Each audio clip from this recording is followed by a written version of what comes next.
Okay, yeah, okay, thank you. All right, so today we're starting 9C, okay? I think this is a good exercise because it's a bit of consolidation of chapter 9 so far, but it's very important that you pay close attention, okay, to what we're going to do here today.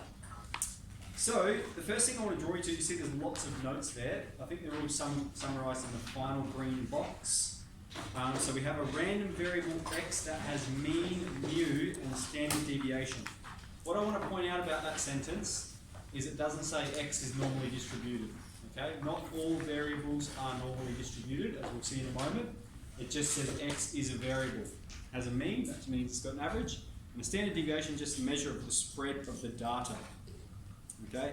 We've got some statements about Sn. Okay, we've learnt about Sn. That's the sum of observations. Okay, so we're performing some experiment n times and then adding the results together. And we've got the statement about the mean and the standard deviation of Sn. We've got Xn, which is an observed average, and it has the mean mu. That the mean of x always trumps the mean of xn, and the standard deviation there. Okay, if x is normally distributed, then xn and Sn are normally distributed for any n. Okay, it doesn't matter the size of n. If x is normally distributed, then so is xn and Sn. Okay, here's the catch. If x is not normally distributed, xn and Sn are approximately normal, and they get more normal as n increases. It says approximately normal provided n is sufficiently large. Okay, now it gets pretty complex there, but for our purposes, if n's greater than 30, greater than or equal to 30, we say n is sufficiently large. Okay, there's a few variables involved, but for now we'll just say, and that's all we're required to know. Xn will be normally distributed if n is larger than 30. Okay, so I want to point out, let's go through the examples, and I'm just going to be very precise with what we're saying here. Suppose x is random variable with mean 30 and standard deviation 10. Okay, from that sentence alone, is it normally distributed or not? Does it say it's normally distributed? No, so if it doesn't say it, then it's not. Okay, it just says it's a random variable. So x, the random variable x, is not normally distributed. How about x35? Yes, because n is sufficiently large. Okay, we've said if n's greater than 30, n is sufficiently large. All right. So this is for question 1a. Yes, x35 is approximately normal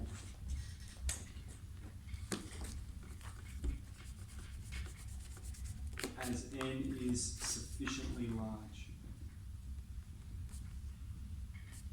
Okay, remember the variable x is not normally distributed, but x35 is, because n is sufficiently large. Okay, find the mean and standard deviation of x35. Okay, well the mean of x35 equals the mean of x, which is 30. And the standard deviation of x35 equals the standard deviation of x divided by the square root of n. 10 divided by the square root of 35. Put that there to a few significant figures.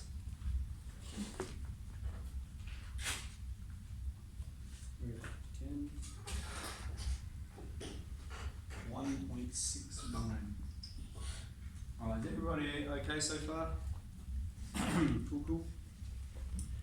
Find the probability of x35 being greater than 32.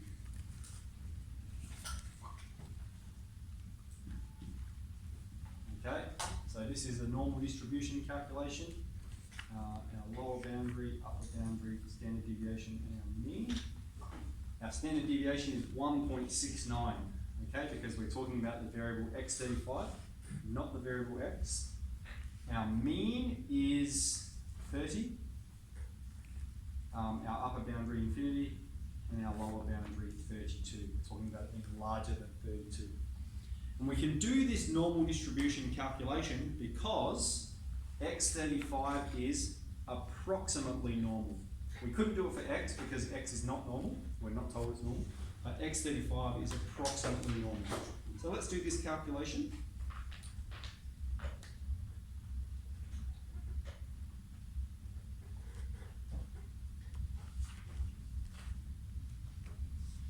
I've got 0.1183, 0.118.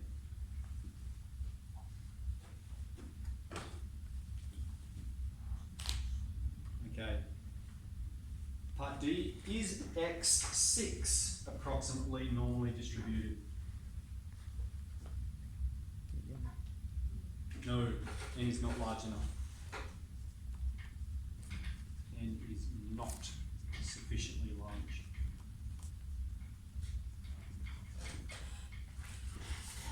Okay, cool. Question 2.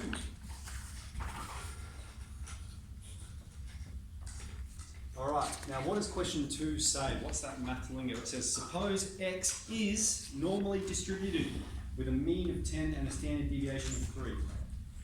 Is x4 normally distributed? Yes, because x is normally distributed.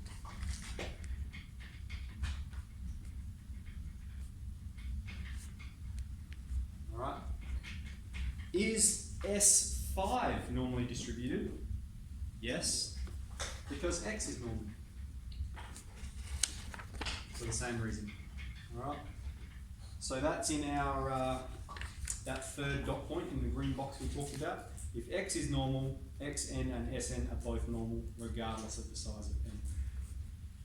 Okay, so here's a really good example of a variable that is not normally distributed. The price of smartphone apps have a mean of 89 cents and a standard deviation of $2.42. Firstly, interpret the value of x50 without calculating it. X50 means the average price of a smartphone from 50 random observations.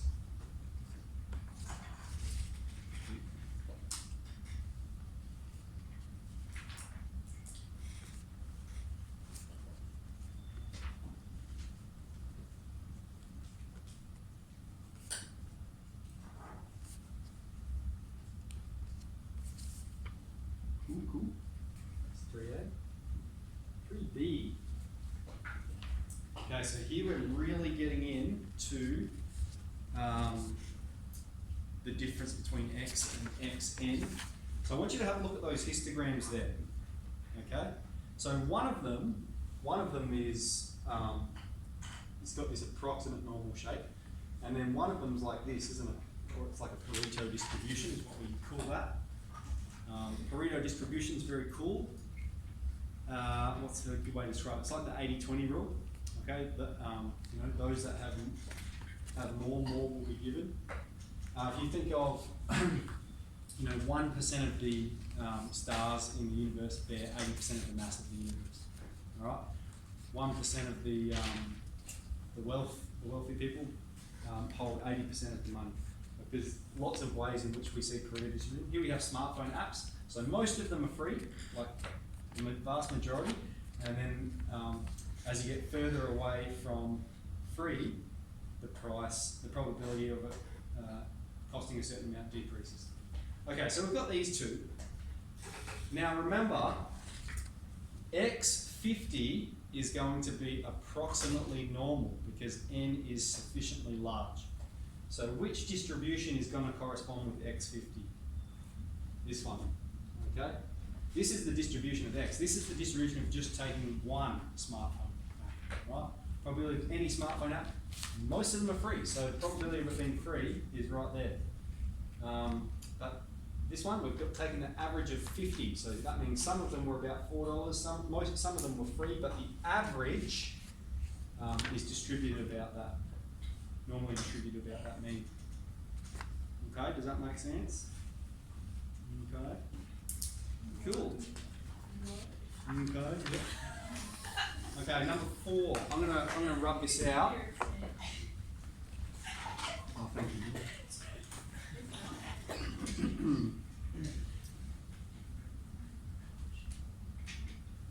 Okay. Okay. So we've got cut and dry stubbies, normally distributed with a mean of 335 and a standard deviation of 5 mils. Okay, part A. Find the probability of x being greater than 340. So this means it's a normal distribution calculation. Remember, I've shown you a couple ways we can do this. Here we'll just do it like this way. 340, E99, standard deviation 5, mean 335. So let's crunch that.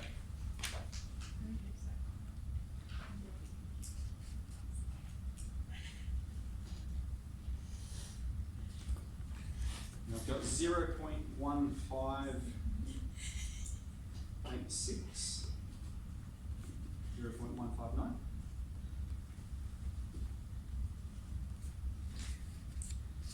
Okay, if you're going to go buy a box of cut and dry stubbies,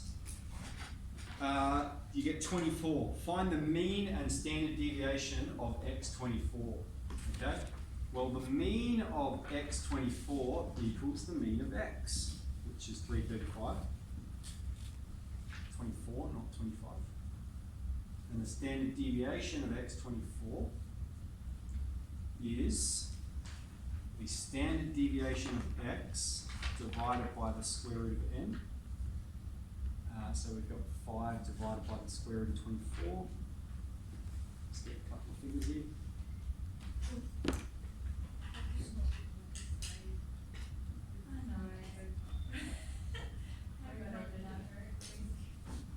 One point oh two. 1.020 to 1.02. Okay. Find the probability of x24 being greater than 340 and state its significance.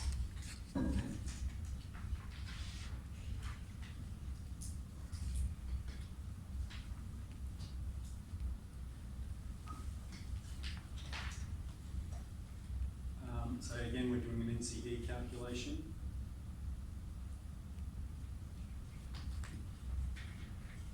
Standard deviation 1.02, 335.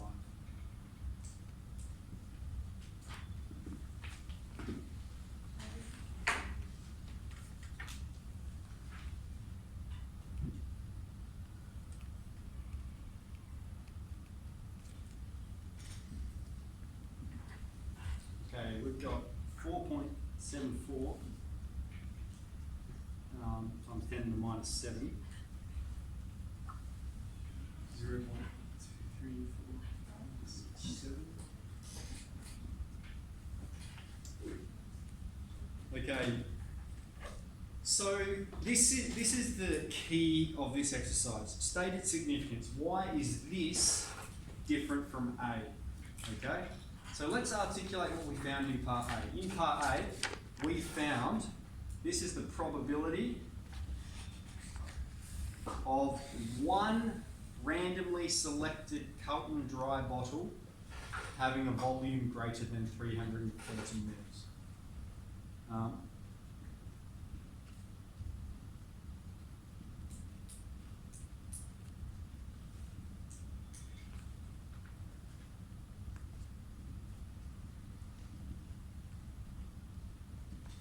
Okay, this here, remember, x24 is the average of 24 bottles. All right, we've said we get a carton has 24 bottles. So what this means is the probability of a whole carton of beer having a volume larger than 340 mils. Okay, that's why it's so much lower, because it's not just about one bottle having more than 340, it's about every single one of them added together, the average of that being more than 340. Okay, here one bottle, here the average of a whole carton of beer. So let's write that down for you.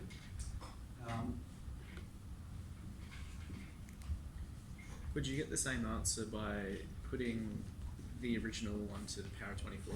So 0.159 to the power of 24? Let's see. I don't know.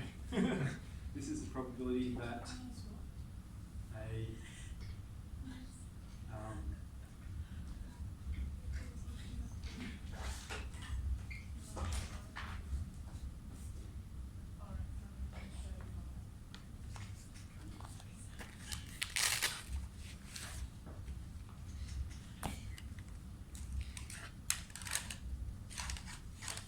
larger than 340 mils. Okay, so you need to understand that, right? X, we're just talking about one randomly selected bottle. X24, we're talking about the average of 24 bottles. So it's like the whole box being larger than we would expect. Okay, any questions? You've got tins of Heinz spaghetti. You've got enough for dinner here? Beers and spaghetti?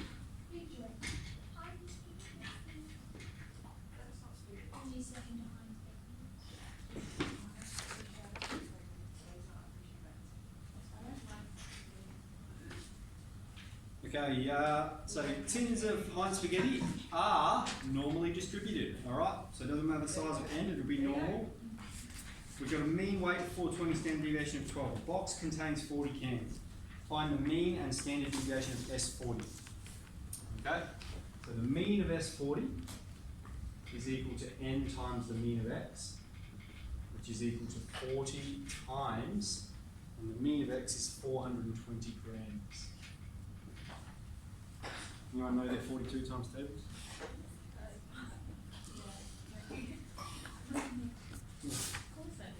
Yeah.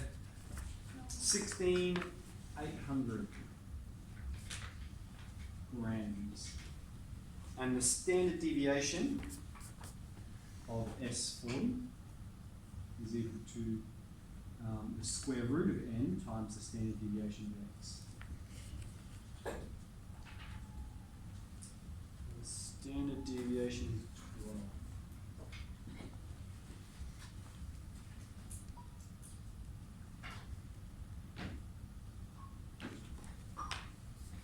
$75.89.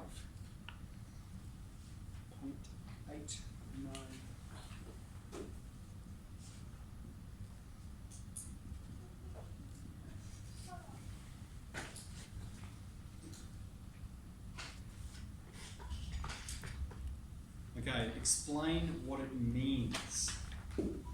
Okay. The average weight of a box,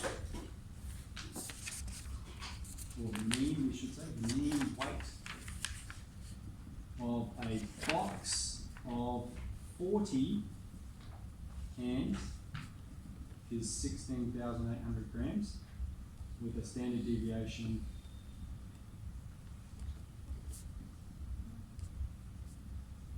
of 75.9 grams. Okay. Each can weighs 420 grams. We've got a box of 40. So this is what we would expect the mean weight for a box of 40 cans to be. And its corresponding standard deviation. Is S40 normal? Yes. As X is normal.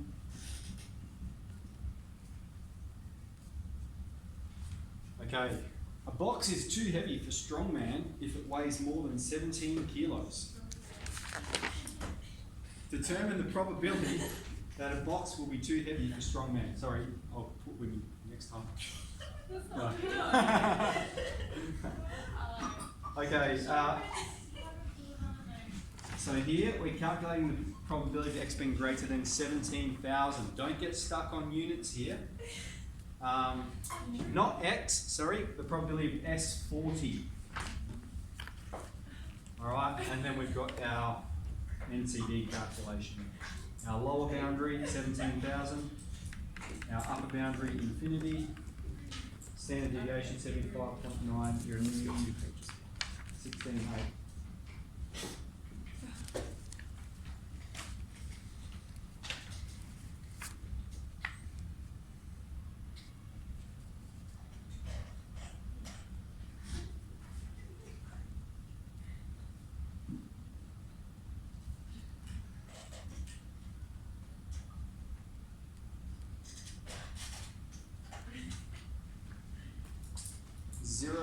0.00421.